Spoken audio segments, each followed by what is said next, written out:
નમસ્કાર મિત્રો, જય શ્રી કૃષ્ણ. સ્વાગત છે તમારું ફરી એકવાર આપની ભક્તિ ચેનલ ખીમજી કાચરિયામાં. આજે આપણે સાંભળીશું પોષ મહિનાના કૃષ્ણ પક્ષમાં આવતી ષટતિલા એકાદશી વ્રતકથા. આ એકાદશીને ષટતિલા એટલા માટે કહેવામાં આવે છે કે આ એકાદશીના દિવસે 6 પ્રકારે તલનો ઉપયોગ કરવામાં આવે છે. પ્રથમ, તલથી સ્નાન કરવું, હોમ કરવો, તલનું ઉપટન લગાવવું, તલથી મિશ્રિત જળ પીવું, તલનું દાન કરવું અને ભોજનમાં તલનો ઉપયોગ કરવો. આ પ્રમાણે 6 કાર્યમાં તલનો ઉપયોગ કરવાથી આ એકાદશીને ષટતિલા એકાદશી કહે છે. યુધિષ્ઠિર ભગવાન શ્રી કૃષ્ણને પૂછે છે, ભગવાન, પોષ મહિનાના કૃષ્ણ પક્ષમાં કઈ એકાદશી આવે છે, એની શું વિધિ છે અને એનું ફળ શું છે? કૃપા કરીને આ બધી વાતો અમને કહો. શ્રી ભગવાન કહે છે, નૃપશ્રેષ્ઠ, પોષ મહિનાના કૃષ્ણ પક્ષની વદ એકાદશી ષટતિલાના નામથી વિખ્યાત છે. એ બધા પાપોનો નાશ કરનારી છે. મુનિશ્રેષ્ઠ પુલત્સ્યએ એની જે પાપહારિણી કથા દાલભ્યને કહી હતી એ સાંભળો. દાલભ્યએ પૂછ્યું, બ્રહ્મન, મૃત્યુલોકમાં આવેલા પ્રાણીઓ પ્રાય પાપ કર્મ કરે છે. એમને નરકમાં ન જવું પડે એ માટે કયો ઉપાય છે, જણાવવાની કૃપા કરો.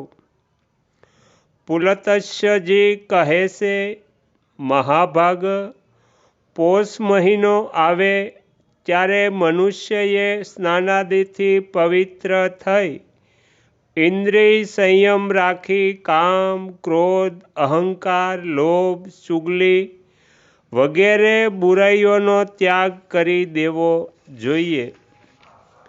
દેવાધિદેવ ભગવાનનું સ્મરણ કરીને જળથી પગ ધોઈને ભૂમિ ઉપર પડેલા છાણનો સંગ્રહ કરવો. એમાં તલ અને કપાસ મેળવીને 108 છાણા બનાવવા.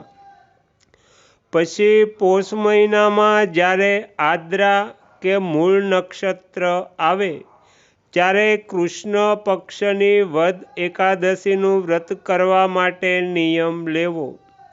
બરાબર સ્નાન કરીને પવિત્ર થઈને શુદ્ધ ભાવથી દેવાધિદેવ શ્રી કૃષ્ણની પૂજા કરવી.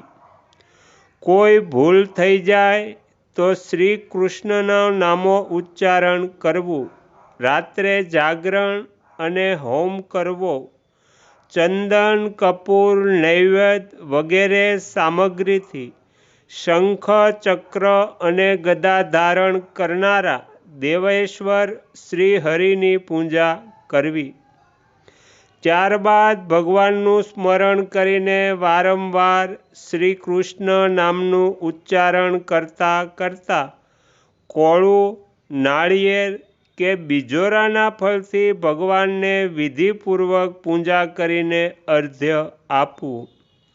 બીજી બધી સામગ્રીઓના અભાવમાં 100 સોપારીઓથી પણ પૂજન અને અર્ઘ્યનું દાન કરી શકાય છે.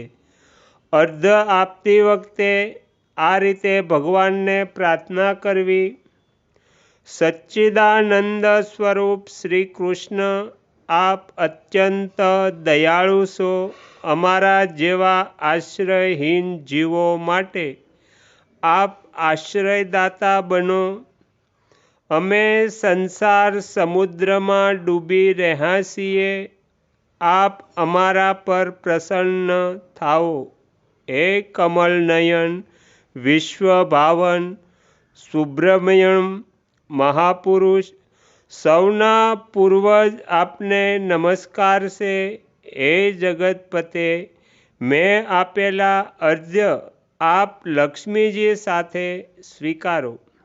આ રીતે પ્રાર્થના કરવી. ત્યારબાદ બ્રાહ્મણની પૂજા કરવી, એમને જળનો ઘડો, છત્રી, પગરખાં અને વસ્ત્રનું દાન કરવું. દાન કરતી વખતે એમ કહેવું કે આ દાન દ્વારા ભગવાન શ્રી કૃષ્ણ મારા પર પ્રસન્ન થાય.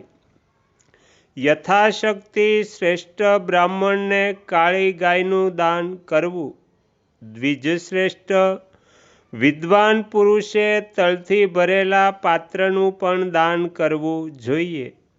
એ તલ વાવવાથી એમની જેટલી શાખાઓ ઉત્પન્ન થાય છે એટલા 1000 વર્ષો સુધી તે સ્વર્ગલોકમાં વાસ કરે છે.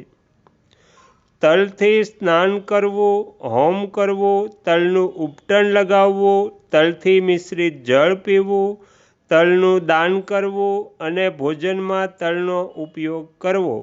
આ પ્રમાણે હે નૃપશ્રેષ્ઠ, 6 કાર્યોમાં તલનો ઉપયોગ કરવાથી આ ષટતિલા એકાદશી કહેવાય છે કે જે બધા પાપોનો નાશ કરનારી છે. તો અહીંયા એકાદશી વ્રતકથા સમાપ્ત થાય છે. તમે તમારો કિંમતી સમય આપી એકાગ્ર ચિત્તે પ્રસન્નતાપૂર્વક એકાદશી વ્રતકથા સાંભળી એ બદલ હું આપ સૌનો ખૂબ ખૂબ આભાર વ્યક્ત કરું છું અને આશા પણ રાખું છું કે તમને સાંભળવી ગમી હશે. જો ગમી હોય તો બીજા 5 લોકોને પણ સંભળાવજો. શ્રી સદગુરુ દેવની જય. આગળના વિડીયો જોવા માટે આ ચેનલને સબસ્ક્રાઈબ કરો અને જો આ વિડીયો પસંદ આવ્યો હોય તો લાઈક કરો.